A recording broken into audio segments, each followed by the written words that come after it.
Hi, I'm DJ Peaches with Tejano's Best and Tejano Nation, and I am so excited because I have with me, I'm going to be doing an interview with Alfredo Guerrero from the Tortilla Factory, and we have Liam, is that right? Leah? Yay! Leah. Leah, now she's the lead vocalist now for Tortilla Factory, and I want to introduce her as well because we're going to be hearing a lot of music, and I'm looking forward to what they have in store for us. And I know that you guys are like one of the favorites in La Onda, and I basically really wanted to get into some of the history at first, because we're going to be, Alfredo, in fact, I'm going to just let you, say hi to everybody first before I go on.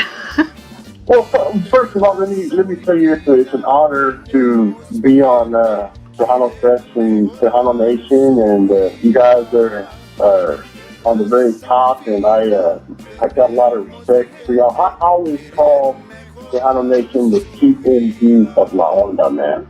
You guys are on it, Peaches, my boy John, you guys are on it, man, and I always enjoy reading y'all's articles and listening to y'all's interviews because they're quite entertaining, to say the least.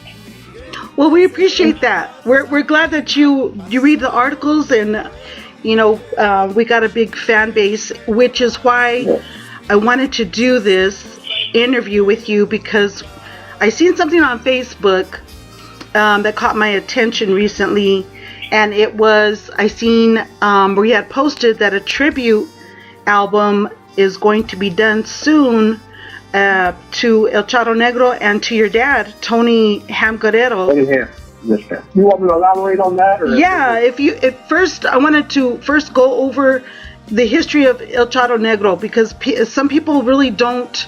I mean, when I was reading his bio, I was like, wow, for a gentleman that didn't understand any Spanish at all, but he learned to sing it by working, side by side with the Mexican laborers. I mean, he learned how to sing, he learned how to speak it. That's hard, because for me, I still have yet to perfect the Spanish language. Well, I know it is quite amazing what Charro was able to accomplish. He is an African American from Pine Bluff, Arkansas. He's not Cuban, he's not Puerto Rican, he's not Dominicano, which would make more sense if you would, to say Spanish or talk Spanish. Yeah. Because they have the Latin culture in their blood. However, he's straight African American from Pine Bluff, Arkansas. Oh, wow. The story behind it is he used to pick cotton with La Raza in the cotton fields. And the Raza that he would pick cotton with would always be singing mariachi songs. Oh, so wow. While he was picking cotton, he learned how to sing mariachi songs in the cotton fields. So back in the maybe mid-60s, late 60s, before you and I and Leah were even a thought, that Charro joined Little Joe's band, but not as a singer, as a drummer. Oh, wow. And y luego, they were getting ready for some gig, I think it was in Califas, I believe it was in Califas in the Bay Area. And they were doing sound check, and Little Joe heard Charro singing back there, and it's like, "What?" Little Joe goes, "Is that you, Charro?" Or no, he goes, "Is that you, Bobby?" He hadn't named. They hadn't named him Charro, the Black Cowboy yet. Oh, okay. So Bobby goes, "Yeah." He goes, "Well, you're gonna come up here and sing a song tonight in front of all the Raza." And he went up there and sang a Alfredo Jimenez song, and La Raza just went crazy. They're like, "What's going on here? This is a black man coming up here singing your song?" And nombre de La Raza went crazy. Not too long after that, my father joined Joe, because before my father was there, Joe had a small group, it was like a rhythm section and maybe one horn. But when my father got there, my father said, "Hey, Joe, hey man, this sounds cool and everything, but I can take your band, I can create a band and put a band together and take it to the next level. And at that time, they came up with the idea of, because Charro could sing Spanish, hey, why don't we come up with a name for Bobby? We'll call him a Charro Negro. So the Black Cowboy. So Yeah. that was in the late 60s. Then my father put together a band called La Familia. Because before Little Joe had La Familia, it was Little Joe E and the Latinaires. So my father was asked to join the band, and then my father said, hey man, because my father had a full scholarship to the Berkeley School of Music and was a Berkeley School graduate and was a heavy jazzer. So he went into the band and added 5 horns, added Joe Gallardo on keys, who was one of the greatest. They call him the Quincy Jones of La Onda. And they put him in my father put him as a musical director. You know, my father would start producing it, and he arranged it. Charro started singing José Jiménez songs. My dad and Joe would go to Mexico City and have this tailor-made Charro outfit made for Bobby. And I mean, they went all out, and Charro became a natural-born showman that he is known for and remembered today, and will be for the rest of the time. They were real funny, man. They were some vatos locos, like for real. Like these vatos were crazy. Like they were like some old school, like Chicano, like it was some crazy stuff going on that I saw as a kid that I'd rather not comment. Because of my father putting together this band and putting Joe Gallardo as the musical director, then the Tejano anthem was created. The most important, most famous Tejano song that every single Tejano band to this day plays it on their set, Las Nubes. Yeah. So yes, that's what happened with La Familia, Joe, Charro, my father, and then my father and Little Joe couldn't see eye to eye there because a lot of the attention started going away from just Joe as the singer, and as much attention started being focused on how good the band was because of the power of musicianship my father brought to Joe. So Joe and my father didn't start seeing eye to eye. So Joe ended up firing my father. Oh, wow. La Familia in 1972 turned into Tortilla Factory with Charro as the lead singer. My father was the foundation of La Familia and was able to put a chemistry together in this band that was like unheard of. So they followed my father, and La Familia turned into Tortilla Factory. My father was going to keep the word or the name La Familia because it was a name he had come up with together with Joe. That after my dad fired him, they were rehearsing at some. It's crazy. They were rehearsing at a Tortilla Factory. Oh no, at a building next to an actual Tortilla Factory where they make tortillas. And while they were rehearsing their features, a sheriff pulls up with that my father was being sued and summoned to court by Little Joe for trying to keep the name La Familia. Oh, wow. So Little Joe was ready to sue my father, and then back then, teachers, man, everybody, they were Chicano hippies, man. They were all smoking weed and right on there. They're all smoking weed, and it's there. So when he got served, all the cats in the band saw the sheriff, and they were like, one of the cats said, Calipo, Humao, Stone. He goes, well, hey, why don't you just name ourselves Tortilla Factory? Because they were the person right next to the actual Tortilla Factory. I always wondered about that. I always wondered how they got the name the Tortilla Factory. Oh, wow. So, that's where Tortilla Factory came from. It started with Joe suing my father for La Familia, and then, they didn't want to pursue the court situation, so they just went with Tortilla Factory. That's as far as musicians are concerned, caliber of musicians and musicianship teachers. Yeah. No other band in the history of La Onda has ever been able to match that unit, that group of guys that came out of that generation and era of música. These guys were 50 albums later, 3 or 4 Hall of Fame, 3 Grammy nominations. Yep. Here I am, 2019, doing a tribute album. Right, and that's what caught my attention because I seen that and I said, man, that's going to be something that's remarkable. That's going to be the tribute to El Charro Negro and to your dad, Tony Ham Guerrero. That's going to be, is there any collaborations you have with special artists? Well, without further ado, Peaches, I have on the phone the beautiful, gorgeous, and talented Leah G, who happens to be, and I'm so lucky to have her as my lady. Oh my gosh, keep it going, I'm scared. Congratulations. Well, she's a lady that I had met. It's a funny story with her conversation. I met her 16 years ago. Oh, wow. Teachers, 16 years ago. Uh-huh.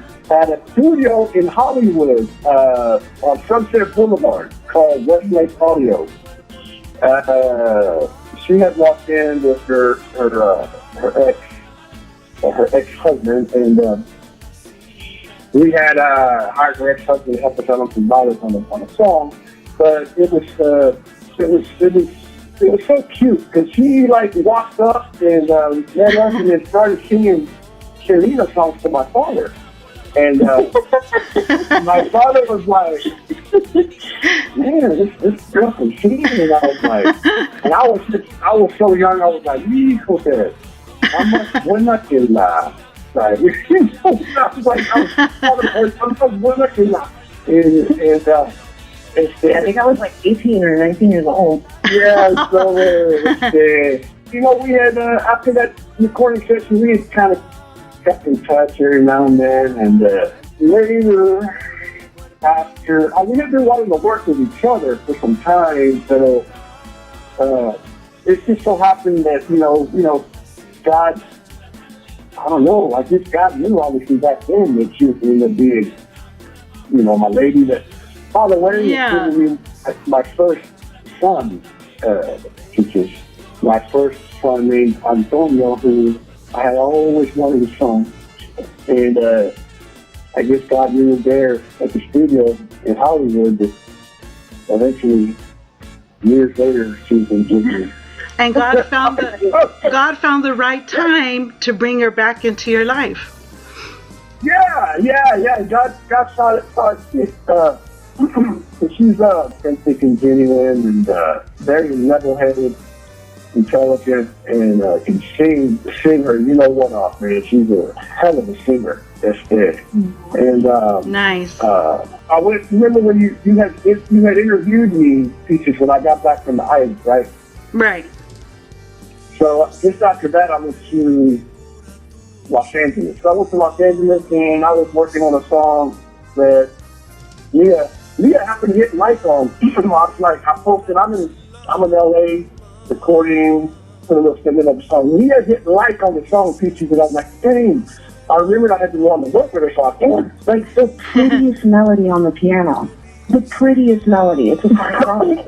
Yeah, I gotta give it up to Haskell Jackson, one of the great producers from Los Angeles, multi-Grammy nominated producer, worked with Kanye West, worked with, you know, the best of the best. That's one of my producers in Los Angeles. Just want to get that shout out because I'm sure he'll be listening to this from LA. That's it. But she came to the studio and no, I hit like, and then you sent me a message saying, hey, do you want to come to the studio? So in background, and I was like, yeah. I have to. Yeah, real smooth, huh? Right? Real smooth. Yeah. Yeah, it was pretty smooth. So she came. I had been in a breakup with my relationship, and she had been away from her ex for a year or more at the time, and we were just talking back and forth, and she was looking pretty slack. She was really good like that. So you guys had that connection. You guys had that connection still. I mean, it was like you guys. Oh, yeah. It turned into a much deeper connection at that session. We just going back into the vocal booth where she was recording vocals, and I got caught looking at her prettiness and tripped over myself and embarrassed the heck out of myself. So, and that's always a big compliment to us women. Really cute. It was really cute. He's got big feet too. I mean, he was tripping over. He was like, watching Ronald McDonald trying to walk. I was like, oh, get one second. So, Tortilla Factory is known for always having, a unique musician, unique singer. Charro, of course, the most unique ever to come out along everything. And Leah is from California. That is a professional singer that has sang with Enrique Iglesias, Ricky Martin, worked with Michael Jackson's brother, Randy Jackson, toured the Feria Cruz. So she's a real deal, and she's joining Tortilla. And not to mention, I've always been a Selena fan. Always. Yeah. Girl. Yeah. As a little girl, she grew up. Selena was one of her heroes. Oh, nice. So that you have all this musical background. It's not like you're new to music. You have music, and to join Tortilla Factory, we're blessed to have you in our genre, and have you share your talent with us. Oh, thank you, Peaches. It's definitely an honor. Definitely an honor, and I'm excited. I'm really, really excited. The music is going to be beautiful. Yeah, well, another thing too, she came to my brought to my attention rather that another, well established and amazing artist in London that she used to listen to. There's this particular song by Stephanie Montiel. Oh, I love her. Yes. Porque soy mujer when she was a little girl. Yeah. Oh, wow. Yeah. So she used to listen to that, and so she's very, very aware of our culture, our cultura. Her mother was a fan too of our cultura, and so she's gonna make the smooth transition into this genre because of her experience as a vocalist, and she's already recorded a ranchera with 14-time Grammy Award winner Gilbert Velazquez, and her phrasing is amazing producer. On that chart. Nice. We are also she actually recorded 2 rancheras with Kitty. Now we're working with Pedro Savannah on some songs, and I have some unfinished songs from Mario Ortiz, el director musical de J. Perez también. So, okay. We got the best of the best, and we want to, dedicate this album to Tony Hand and Charro, and keep the same standards, features, and musicianship that were set many years ago with the new Prophet Tortilla heads that are going to be working from now on and decades into the future. And that's amazing. I cannot wait. I look forward to that. When I seen that posted on Facebook, I was like, you know what? I don't know if me and Alfredo are Facebook friends or not, but I need to get a hold of him. Are we? We're not people? I don't know. I can't remember, but when I sent the message. Golly, Peaches, I thought we were friends, man.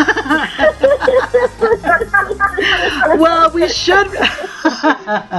We should be. I know. It's not legit. If it's not. Now, and you got all business stuff, and I'm going to tell you. I'm going to tell you, Alfredo. I know. It's like if it's not on Facebook, it's not legit. So.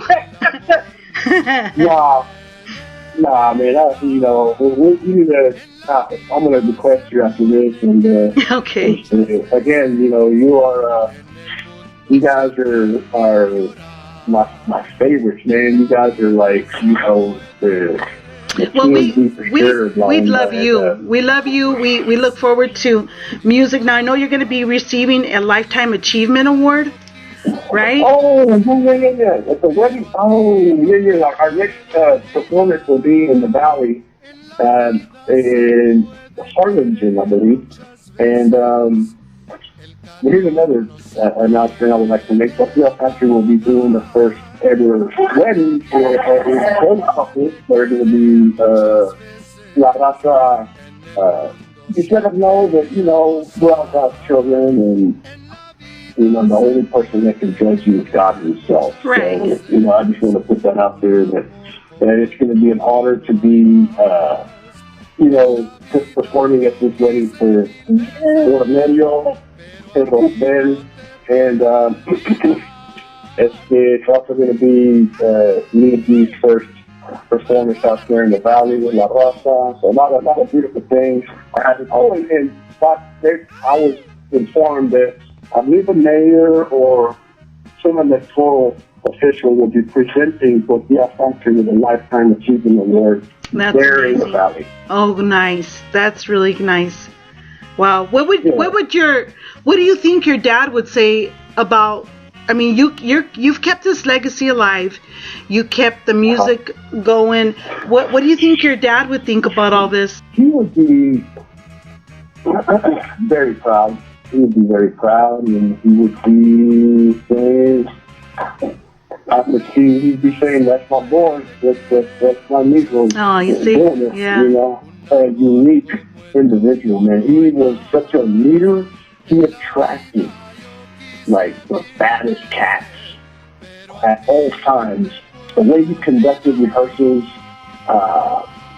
the way he conducted rehearsal speeches was like he would have. Half of the band would probably have doctorates or PhDs in music. He attracted that type of caliber musicians, and these cats would have so much respect for him. If one of the cats messed up on one of the sections in the song or something, he would be able to stop the rehearsal right there on the spot and correct the musician, and the musician had so much respect for him that he wouldn't take offense at all, correct it, and move on. Uh-huh. So he was just a unique individual, as good as my father, man. I mean, I'm not just saying that because he's my father, but it's the truth, man. It's like, you know, it's just that era of musicians, the 70s era of musicians for La Onda Chicana, has not been matched. There's some cats here in this generation that could have played with my father and those cats, like Daniel Zavala, Mario Ortiz. Yes. You know, those cats are definitely could have played with my father and those cats. My father even said that. These guys could have played with us back in the day. You know, so but that era of musicians has not been matched. Other than those two cats I mentioned, and a couple others that are out there today. So he would be very, very proud, and you know, I'm just giving him the respect and Charro the respect that they deserve, and we're just gonna try to make this the best album Tortilla Factory has recorded yet. And like I'm so excited for it. I'm sad that I didn't get a chance to meet your dad. I think during that time I had just started doing Tejano and really covering, Tejano music. And I mean, I always knew of it, but I wasn't in the industry. And I did get to meet El Charro Negro at Fanfare. He was walking with his, mariachi outfit, and I was always very intimidated to go say hi. But this time, I asked him if I could take a picture with him, and he's the nicest man. He was so happy just to take a picture with me. And now I'm like searching all over so I could find it, and I can't find the picture. But I was always, he talked to us for a while. He stayed, he wasn't in a hurry, just very smooth, nice gentleman. Right. And I always remembered that. And I was just like, wow, he took his time to actually just stop and talk with us for a while, So. Well, another thing too, he was the funniest, like you're saying, he was the funniest guy people. I mean, even at 79, 80 years old, when he was still alive singing with Tortilla, when he would start singing in Papalote, all the chicanitas, all the, older ladies would come up to the front and watch him like, Hijo Charro, how do you get all these ladies up here watching you sing in Papalote, vato? And he was like, let me tell you something, boy. I'm a chick magnet. I'm like, that is Charro, okay. He's so cute. So in Bear's home, very white voice, let me tell you something, boy. I'm a chick magnet. He's so cute. Well, I've had so much fun talking to you and to Leah. Thank you so much, Leah, for joining us. And I so look forward to hearing your music and you with the Tortilla Factory. That's going to be amazing just to hear you join the group and to see what you can, add to it. I'm sure that it's going to be awesome. So I want to thank you guys. Thank you, Coach. Oh, you're welcome, and I hope to be here with you. I hope to meet you soon. I want to say one last thing before we go on. Sure. I want to send my prayers and thoughts out to all the raza that were killed in the mass shooting in El Paso. And it's ironic how God works. We had recorded a song 3 years ago called Vicente. And when the video starts, oh, that's right. It's a sign from El Paso that dice, no dogs, no Negroes, no Mexicans, and right underneath he said, February 20th, 1929, El Paso. So El Paso was on that sign that the video starts out with. And it's talking about, the song is a message. It's featuring Charro Negro, Guerrero, Mario Ortiz, produced it. My mother wrote the lyrics. Joe Gallardo is on it playing trombone. But it's talking about the struggle of the raza. And that they come over here to try to make a better living for themselves and to educate their children. Right. And so Univision will be doing a story, and we'll be going on the talk shows, on the morning talk shows, Despierta Austin, Despierta Antonio, eventually from Miami, Despierta Miami, and Senator Gonzalo Barrientos is in it, and it displays how we can come from the cotton field teachers all the way to the state capitol like Senator Barrientos. And it shows the value of us, of La Raza, and what we can accomplish. And I just wanted to let everybody know to please go to YouTube, look up Tortilla Factory, Mi Gente, and to share it, because we need to get this message across of how important we are, because this guy went over there and said, after he killed all the people, held up his hands and said, I'm the shooter, I came here just to kill Mexicans. Right. And so the senator, myself, Tortilla Factory, my mother, we're asking for La Raza to go on to YouTube, go to Tortilla Factory, visit it, and share it to get this message across. Because us Latinos, the other main important factor of all this is that the Latinos need to get out there and vote. Because the senator said, That's true. if all the Latinos were to vote, then we would be winning all the races, because it's just, the message is not to choose sides on the political sides or parties or whatever. It's just to get the message across for how beautiful our people are, and that we just need to get out there and vote. Right, we do. And it is an important message, and it is shows our La Raza shows our strength. It shows how much we're people of a lot of pride, so I mean, for us we come back stronger. Something hits us, we could hit a wall, but we come back stronger. So exactly, very well said, Peaches.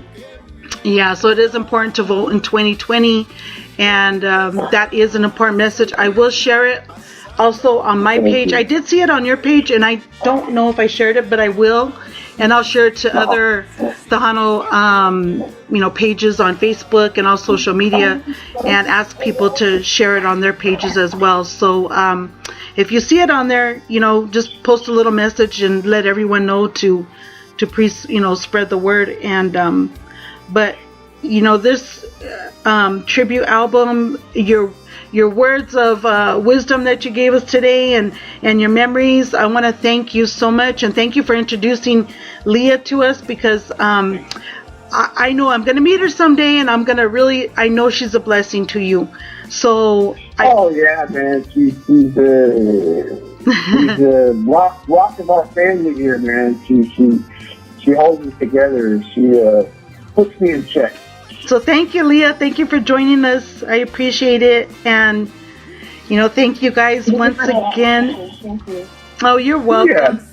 Yeah, it's always an honor, Peaches. And I look forward to this interview. And, thank you for always doing what you do. You and John, you guys are a main reason that Naoma is still alive. And we couldn't thank you enough.